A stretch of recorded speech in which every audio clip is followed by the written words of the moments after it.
भाई जो लोग फिल्म बनाते हैं कई बार उनको भी फिल्म बनाते बनाते किसी से प्यार हो जाता है। यानी कि जो कहानी वो बड़े पर्दे पर दिखाते हैं वही कहानी वो भी अपनी ज़िंदगी में रियल में जीते हैं। बॉलीवुड मेनिया में आप सभी का वेलकम है। मैं हूँ आरजेपीजे बोले तो बबीता जैन, और आज बात होगी यश चोपड़ा जी की कि यश चोपड़ा जी की लाइफ में वो कौन सी हीरोइन थी, वो कौन सी मोहतरमा थी जिनको यश चोपड़ा जी ने 1000 बार प्रपोज किया, लेकिन फिर भी उन्होंने उनके उस प्रपोजल को एक्सेप्ट नहीं किया। आखिर क्या थी वजह? अगर आपको जानना है तो मेरे इस पॉडकास्ट बॉलीवुड मेनिया को शुरू से लेकर एंड तक सुनना पड़ेगा। और जिन्होंने मेरे चैनल आरजे बबीता को यूट्यूब चैनल सब्सक्राइब नहीं किया है तो सब्सक्राइब कर लीजिए जल्दी से। और येस ऑफ कोर्स RJ.बबीता मेरा फेसबुक पेज, उसको भी फॉलो करना मत भूलिएगा। तो चलिए शुरुआत करते हैं आज के इस पॉडकास्ट की। यश चोपड़ा साहब ने कई सारी बेहतरीन फिल्में बनाई हैं और उनकी फिल्म्स लोगों को बहुत ज़्यादा पसंद भी आई है। अगर मैं उनकी आखिरी फिल्म की बात करूं तो वो थी 2012 में जब तक है जां। उसके रिलीज होने के ठीक पहले यश चोपड़ा जी इस दुनिया को अलविदा कहकर चले गए। लेकिन उनके मन में एक मोहतरमा थी, एक हीरोइन थी जो अपने वक्त की जानी मानी हीरोइन थी और बेहद ही खूबसूरत थी, जिनको यश चोपड़ा जी ने बहुत बार प्रपोज किया, लेकिन फिर भी उन्होंने उनका प्रपोजल एक्सेप्ट नहीं किया।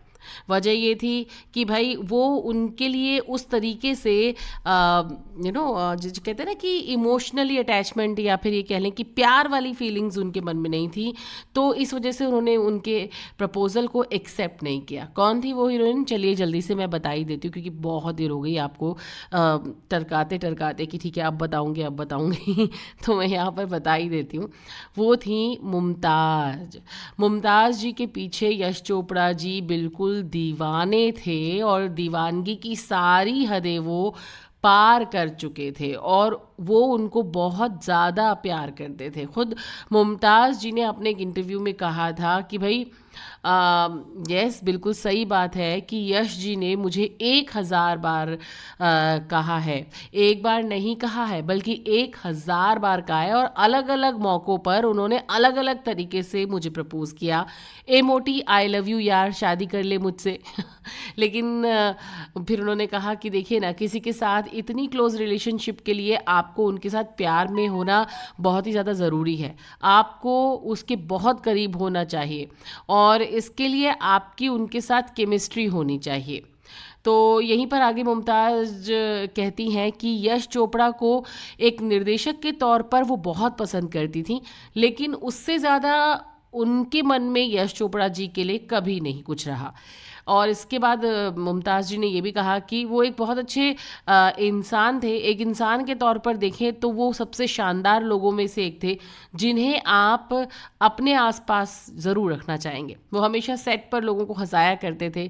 जब उनका निधन हुआ तो मैं बहुत रोई थी, तब मैं लंदन में थी, और उन्होंने कुछ वक्त पहले ही मुझे कॉल करके उनकी नई फिल्म को देखने के लिए कहा था और मुझसे एक वादा भी लिया था कि वादा करो कि तुम ये फिल्म ज़रूर देखोगी। तो मैंने कहा था हाँ, लेकिन उससे पहले ही वो गुजर गए।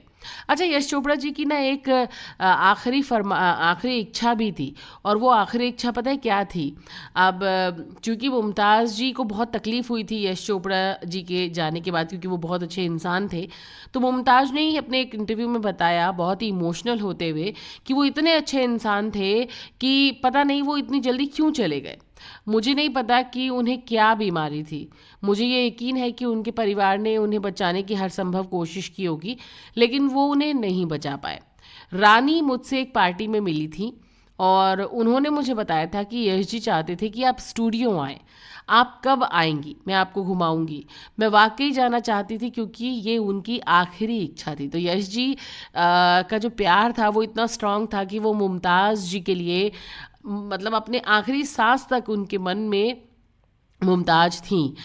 लेकिन अनफॉर्चुनेटली कहते हैं ना कि ये जो जोड़ियाँ बनाई हुई होती हैं ये ऊपर वाले ने बनाई होती है फिल्मों में, या हम अपनी रियल लाइफ में भी जो बोलते हैं वो यूं ही नहीं बोलते, कहीं ना कहीं वो ऊपर वाले का इशारा ही होता है। जब ही जोड़ियाँ बनती हैं तभी कनेक्शंस बनते हैं और तभी चीज़ें आगे बढ़ती हैं। तो शायद यश चोपड़ा जी के लाइफ में मुमताज़ नहीं लिखी होंगी, इसीलिए इन दोनों की जोड़ी नहीं बनी।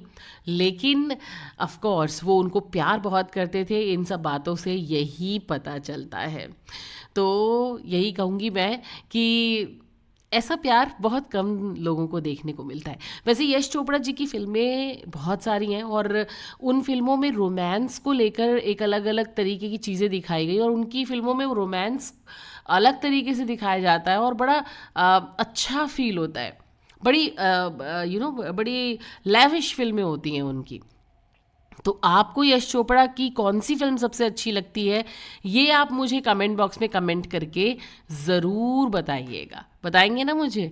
और हाँ, आज का पॉडकास्ट आपको कैसा लगा ये भी मुझे ज़रूर बताइएगा। अगर अच्छा लगा है तो यही कहूँगी कि मेरे इस पॉडकास्ट को भर भर कर लाइक करिए, शेयर करिए, कमेंट करिए, चाहे फेसबुक पर सुन रहे हैं, चाहे मेरे यूट्यूब चैनल पर सुन रहे हैं। और अगर नहीं अच्छा लगा है तो वो भी बता सकते हैं कि भाई क्या कमी है जिसको मैं दूर करूं, है ना। तो चलिए आज के लिए बस इतना ही, लेकिन चलते चलते ये भी आपसे पूछना चाहूँगी कि क्या मुमताज़ की जगह आप होते तो आपका क्या जवाब होता इस बारे में? कोई इतनी बार अगर आपको प्रपोज करता तो आप क्या उनसे उस तरीके से कनेक्शन के बावजूद भी, मतलब नहीं होने के बावजूद भी, क्या हाँ कर पाते? हाँ या ना, जो भी जवाब हो आपका मुझे ज़रूर बताइएगा। तो आज के इस पॉडकास्ट में बस इतना ही, फिर बहुत जल्दी मुलाकात होगी। अपना ध्यान रखिएगा। नमस्कार।